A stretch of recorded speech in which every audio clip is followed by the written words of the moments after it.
I believe in Joe Hendry, but I don't believe in Shawn Michaels, and I don't believe that the DX brothers are cooking. Because once again, we have another big chance to propel someone to stardom, give someone a great push, make it feel like this guy is here, and we all believe in him, and that he can be a champion, and that he can be a big deal, and not that he can be first eliminated in a battle royal. Welcome back, guys, to Fog Wrestling, and I am legitimately pissed about this NXT episode, and we're going to review it right here, right now. We're probably going to talk about Joe Hendry for the majority of it, and people will be saying, oh, it's long-term booking, this is cooking, you don't know what you're talking about. No, guys, you don't know what you're talking about. See, back in the day, McMahon couldn't afford to do this, like, long-term booking where you had to wait 9 months to get something that was half decent, because if that was the case, WCW would have put them out of business. I hate these people that think that 9 months of garbage just to see somebody get a decent wee moment is considered the greatest storytelling of all time. It's not. No, it's not. No, but look at the attitude there. Look how much things were changing week in, week out. Look at, like, see when Austin was getting hot, we're like, oh, you know, we need to hold back. We'll have Austin job out like LA Knight for like 6 months, or did Austin just get the rocket strapped to his back and pushed to the fucking moon? Did Austin get screwed at the belt for 2 years straight by McMahon? Or was Austin fucking in the title fights every single pay-per-view? He was in the title fights every single... See when McMahon screwed him at it? See the next pay-per-view, Austin was winning it back. Look at See Angle. when Austin won it, McMahon was trying to screw him again. It wasn't like this one big story where Austin was trying to get the belt, and for 2 years straight, McMahon screwed him. Oh, every 5 months, Austin would get a chance, but McMahon would screw him. Look at Angle Brock. As soon as they come into the world title picture, look at Triple H. Once he's in the title picture, never leaves it. Look at the WCW guys come in, like the NWO, right? Well, I know it flopped, but they were, against Rock and Austin immediately, so Hogan got a title run, right? You had the likes of Goldberg come in, Steiner come in, all these people come in. And what did they sit around for 6 months, or did they get flung right into the title scene?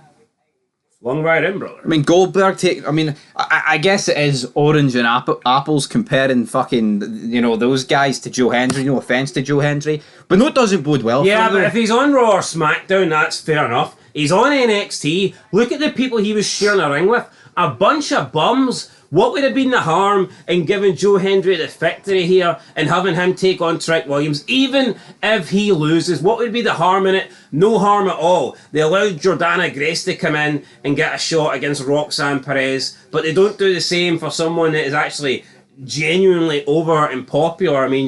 I believe Booker T, or was it Vic Joseph, one of them referred to Joe Hendry as possibly the most trending wrestler in world wrestling, and that could be true, because more often than not you always see Joe Hendry trending, and that's not easy for a guy that isn't in WWE or AEW to do. Yet this guy is constantly trending on the Twitter, and then you look at the clip from his appearance this week, and in less like 12 hours it's got 250,000 views, completely destroying anything else on NXT, rivaling the sort of numbers that the best clips from both Raw and SmackDown get on a weekly basis, destroying anything that AEW does with Collision or Dynamite. Yet they thought it was a good idea to have the guy come in and get eliminated straight away. He comes out, the crowd are going, the arena was actually shaking, and then the guy gets tossed out like 20 seconds into the match just so Siobhan Evans, some Wes Lee lookalike guy, can get a title. Why the fuck is Siobhan Evans getting a title shot over Joe Hendry? Joe Hendry said 24 men and one sensation. No sensation. It's him. But no, it doesn't bode well for him though. The fact he's in TNA and they've never really done anything with him. Like, they've not given him the belt. If he can't win the belt in TNA, man, what the fuck are they doing? So WWE should repeat TNA's mistakes? No, they shouldn't, but I'm just saying, like, why haven't TNA give this guy the belt? Look at the amount of fucking jobbers that have held that belt over the past 10 years. It's not a good look, but what isn't a good look is Joe Hendry coming in. Oh, but he's protected because 24 guys eliminated him. Oh, and, as we're saying, long-term booking, it'll make sense come 2025. Fuck 2025. Scott Demore sleeps with a man. Nothing he does makes sense, so I ain't going to blame Joe Hendry. He's away.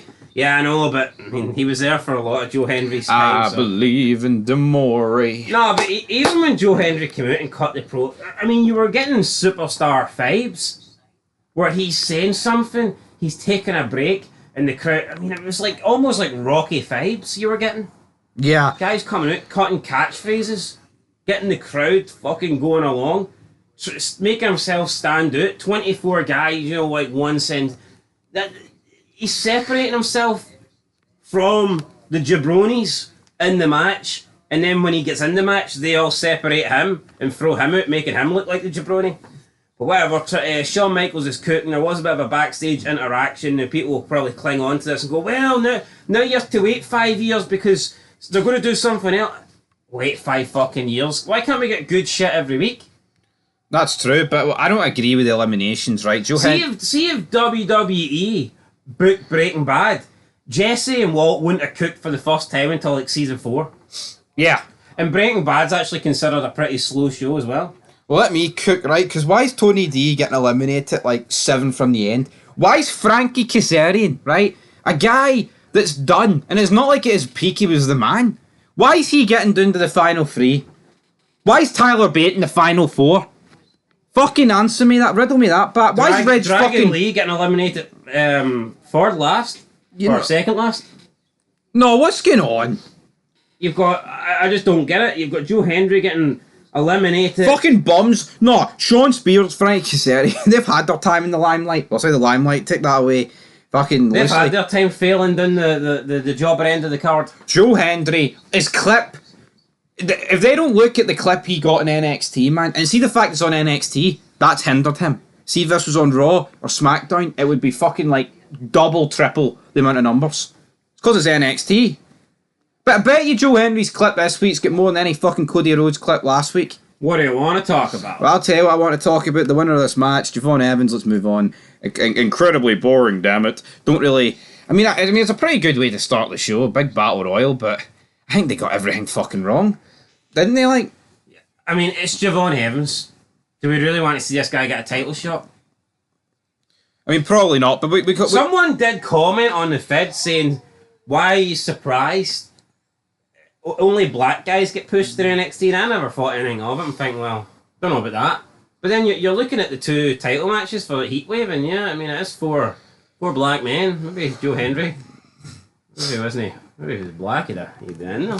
Joe Blackie. Anyway, here we go. Right, up next we've got segments backstage. We've got Andre Chase saying that Ridge Holland didn't represent Chase U very well. And then he calls Tia Hale a kid as they walk away. Wah, wah, wah. Luke Gallows doing what he does best. Roxanne Perez says, I don't like the way Lola Thice is looking at my championship. I think there's just a lot of jobber women floating about NXT. There's a lot of jobber fucking men. The NXT roster's bloated. I know half the guys were in TNA, right? But do you not feel like on the developmental brand it should... I don't get it. Everybody says less is more. See, when it comes to Triple H and Shawn Michaels giving us good stuff, like, oh, we don't want good stuff, you know, less is more. Yet, you've got NXT, and it's got just this massive fucking roster that, in my opinion, it doesn't need. I think what NXT need is, like, a roster similar to the size of, like, the ECW reboot. When it was small, and you knew what you were getting. No, now it's a 2-hour show. I think you could get away with a roster of about 25 people. My problem is, right, this isn't a big roster of up-and-coming talent. This is a roster consisting of people who aren't good enough for the main roster, but they're not going to fire them, and they're here. And then you've got people like Ethan Page, who, see, in my opinion, I don't even rate the guy. But you know what? He's been in AEW, so why not just fucking put him back on the main roster? Or onto the main roster. Same with Lexus King. These guys have had screen time on TNT. Dynamite. Why the fuck are they wasting time with these guys on... They're doing what they did 10 years ago with like Bobby Roode, Joe. Just keeping them on NXT for years. And by the way, obviously those 2 are better than these 2. But I don't get it. As for Sean Spears, well, he shouldn't have been fucking rehired. He's just Cody Rhodes. Tick a wee box for that guy so he doesn't cry about his dead daddy for the fucking 10th time. But we've got Roxanne Perez, Lola Thice against... By the way, breaking news. Braun Strowman, his clip against him versus Chad Gable on Raw, 221k. And that is obviously 24 hours before Joe Hendry. Joe Hendry right now has 286,000. Breaking news. Lyra Valkyria helping Caden Carter and Katana Chance defeat Damage Control on Raw. 109,000 views. Joe Hendry appearing has got 286,000 views. You're talking Joe Hendry has got almost 3 times the amount of views as that Lyra Valkyria clip. And it's like 24 hours less time to get it. And we've actually got people on this channel saying that Lyra Valkyria is a draw. Yeah. Because she happened to fluke a couple of quarters, like for 2 weeks in a row, where she had like the second highest quarter. Alright, Perez and Lola Fies defeat Metaphor, JCJ and Jasmine next. We don't like triple threat matches, tag matches where they're all in the ring at the same time. I It's think messy. I think it can work as a one-off, right? In a special match, a big match, With that's big fine. stars. Like Dudley's Edge and Christian and Taker and Kane sort of See levels. if they did it once, but like, do we really need a throwaway triple threat tag team match on NXT? Does it really need that rule? Because it pretty much, it takes psychology away. Like, you know, you can't get someone getting isolated. It's just awesome. And also the women don't work well when it's more than 2 people. So Yeah, put an they extra don't. person. And I Plus, you don't have the dynamic of, you can tag in somebody for a different team. Remember, you always used to get that back in the day where someone would like tag in and it would piss the person off and it would create a wee bit of tension. I mean, you don't get that now. Someone from each team is in the match and you can only tag your partner. It's very fucking boring. Yeah. Right, talking of fucking ridiculous, why is Kalana Jordan defending against Michin? No, what is the booking saying? Why are 3/4 of the club on every fucking show? You know what? People used to say that, well, you know, sometimes they'll send people for the main roster down to NXT to get like a ratings bump and all that stuff. And you're like, right, fair enough. But let's be honest, Michin is not getting anyone a ratings bump at all. No. What's the point? I know she dresses differently. And it was the same with, who was I called out in that? That fucking guy that's in the Viking Raiders. On Raw, he's dressed up like a Viking. Then he comes down to NXT in his fucking blue jeans and his cowboy boots. And he's like plaited his hair back. Whoa, what is that? No, come on. That'd be like the Godfather on Raw being a fucking pimp. Then on SmackDown, he's in the right to censor. Should Michin get released? Yes. Here. Fair enough. I'm not going to say she's the worst thing on the roster, but I would literally release half the people. The rosters are too big. What's your problem with Michin? The fact that she's on NXT, or the fact that she exists? She exists. There's nothing going for her. She's never going to get it to a level where she's going to be a main eventer. Do you think it'd be better if she just wasn't on the main roster and she was on NXT permanently? No, I think people like Michin, Natalia, people of that like age bracket Do you think that are never going to make it and never have done anything should be replaced by younger, fresher talent on the main roster or even NXT. Do you think once you hit like 25, then your time on NXT should be coming to an end? Maybe 25s, but I would say once you hit 30, like, yeah. Well, The Rock had done his career by fucking 30, hadn't he? Exactly, so if The Rock can be done his career, why can't these people be done with their stuff? But I just don't see it. Surely it would be better to showcase Kalani Jordan taking on someone else from NXT. We always hear about how they've got a good women's roster. Like, why not defend the belt against one of them? I don't really get it. It's like Natalia going down, just taking a spot away from. I don't understand it. I don't see what Natalia's offering. And then Shockaroonie, Kalana Jordan wins. Ho ho! Didn't see that coming. Ethan Page says, right, I'll accept that match tonight to Kelly Kincaid because he's obviously in the main event, damn it. He's taking on G-Fan, Evans' brother. Yeah, he's taking on the winner of the Battle Royal, and he beats him. A bit weird. You've just had Javon Evans win this Battle Royal, yet Ethan Page beats him. Does that mean we're getting a triple threat? Hopefully, because you know what? Siobhan Evans versus Trick Williams does absolutely nothing for me. Not that making it a triple threat match all of a sudden... No, it does nothing for me. Obafemi Wesley's segment. Hey, you're gonna get one shot, and that is it. Wesley, I African warlord. You get your first and last shot against me. Even though you've already had one, so technically two. If you lose, you don't wrestle me till I'm not champion again. Wesley's like, okay. you got it, and that's it. I mean, you listen to Joe Hendry cutting a good promo with passion in his voice and getting words over, and then you've just got these guys like Jesus Christ, putting you to sleep. Fallon Hendry defeats Carly Bright. Couldn't give a rat's arse about that. And then the Good Brothers take on Chase University, with Chase University picking up the win. So Michin actually accompanied the Good Brothers to this match. We have seen Michin about 10 times tonight. And the only people that probably like this are people with double chins. But then they put the Good Brothers next to AJ Styles on SmackDown and expect that... See, as soon as you pair AJ up with the Good Brothers, for me, AJ goes down a few levels in my estimation. Yeah, they can't even beat the fucking the...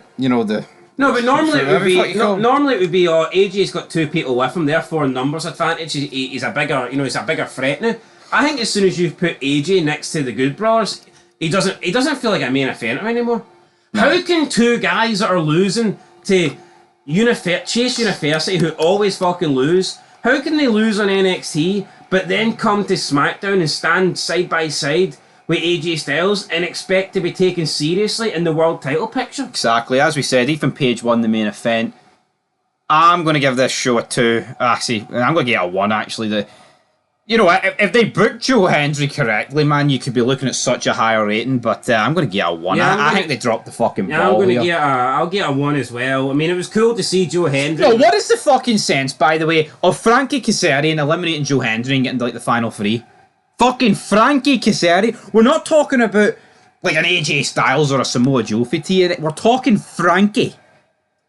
Yeah, I mean, I don't really quite get that, but I mean, there you go. That's what happened. So 1 out of 10, guys. They fucking shat the bed. By the way, before you end that, AJ Styles calling Cody Rhodes a quitter on SmackDown last week. This has been uploaded for almost 5 days now. Only got 256,000 views.